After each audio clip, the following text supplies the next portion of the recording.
Good day. It is August the 29th, and today we continue in Judges 19, doing verses 8 and 9, just 2 verses today, and Proverbs 29. Remember, if you'd like to be tagged when I post these videos, or if you have any questions, comments, concerns, suggestions, complaints, or anything else, you may reach me through 810-242-2997. That's 810-242-2997. You can call, text, leave a message, whichever you like. Begin Judges 19, starting at verse 8. On the morning of the 5th day, he was up early, getting ready to leave, and again the woman's father said, "Have something to eat, then you can leave later this afternoon." So they made another day of feasting.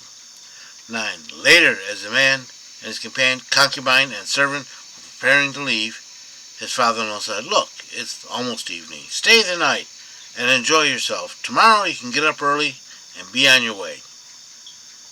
So the father-in-law still wants the guy to stay. Eat and drink. Probably might be because he don't have much company. I don't know. So here, Judges 8, 19:8. On the morning of the 5th day, he was up ready again, ready to leave. And again the woman's father said, "Have something to eat, and then you can leave later this day or later this afternoon." So he had another day of feasting. It's getting to be late afternoon now.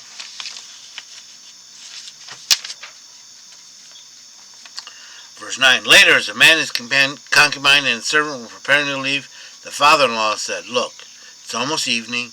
Stay the night and enjoy yourself. Tomorrow you can get up early and be on your way." It's getting late, Why take off? Spend the night here. We'll find out what happens tomorrow. Proverbs 29. He that being often reproved hardeneth his neck shall suddenly be broken, and that without remedy. In other words, God keeps trying to correct you and you keep ignoring him, he'll fix you. 2. When the righteous are increased, the people rejoice, but when the wicked beareth rule, the people sigh. 3. Whoso loveth wisdom rejoices his father, but he that keepeth company with harlots wasteth his substance. 4. The king by justice establishes the land, but he that exacts gifts overthrows it. That's bribery, exacting gifts. It's not just. 5. A man that flattereth his neighbor spreadeth a net for his steps, because he's going to get tangled up in it.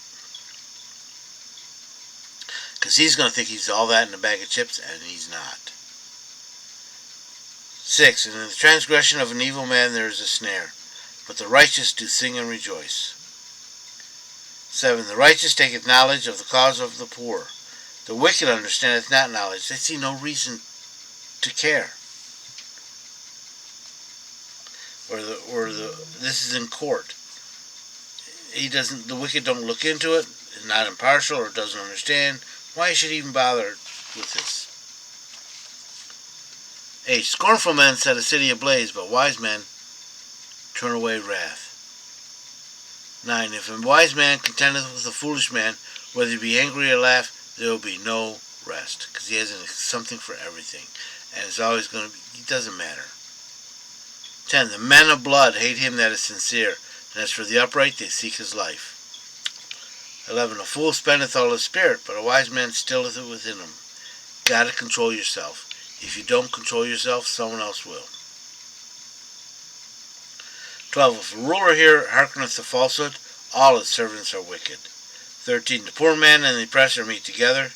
Yahweh gives light to the eyes of them both. God shines his mercy upon the just and the unjust, the poor and the cruel and the oppressor.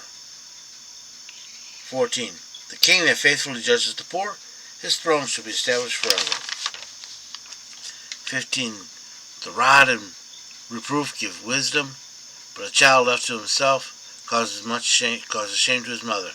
A child without instruction and discipline does evil. 16. When the wicked are increased, transgression increases, but the righteous shall gaze upon their fall. 17. Correcteth thy son, and he will give thee rest. Yea, he will give delight unto thy soul. 18. Where there is no vision, or law, the people will cast off restraint. People cast off restraint. But he that keepeth the Torah, or law, or instruction, happy is he. Obeying God's instructions, his law, will make you happy. 19. A servant will not be corrected by words, for though he understand, there will be no response. 20. Seest thou a man that is hasty in his words? There's more hope for a fool than for him, because he doesn't take time to consider what his words are, or what he's going to do. Inconsiderate words will get you in trouble, and it's very hard to correct. 21. He that delicately bringeth up his servant from a child shall have him become master at the last. An angry man stirreth up strife, and a wrathful man aboundeth in transgression, because they can't control themselves. 23. A man's pride shall bring him low, but he that is lowly of spirit shall obtain honor. 24. Whoso is partner with a thief hateth his own soul. He hears adjuration and uttereth nothing. 25. The fear of man bringeth a snare, but whoso putteth his trust in Yahweh shall be set on high. 26. Many seek the ruler's favor, but man's judgment comes from Yahweh. And 27. An unjust man is an abomination to the righteous, and he that is upright in the way is an abomination to the wicked. Obeying God, and you're going to be an abomination to people who don't obey God. I hope you've been blessed by this reading. May the Lord richly bless you. Remember, if you'd like to be tagged when I post these videos, or if you have any questions, comments, concerns, suggestions, complaints, or anything else, you may reach me through 810-242-2997. That's 810-242-2997. You can call, text, leave a message, whichever you like. Remember, Jesus loves you, and so do I.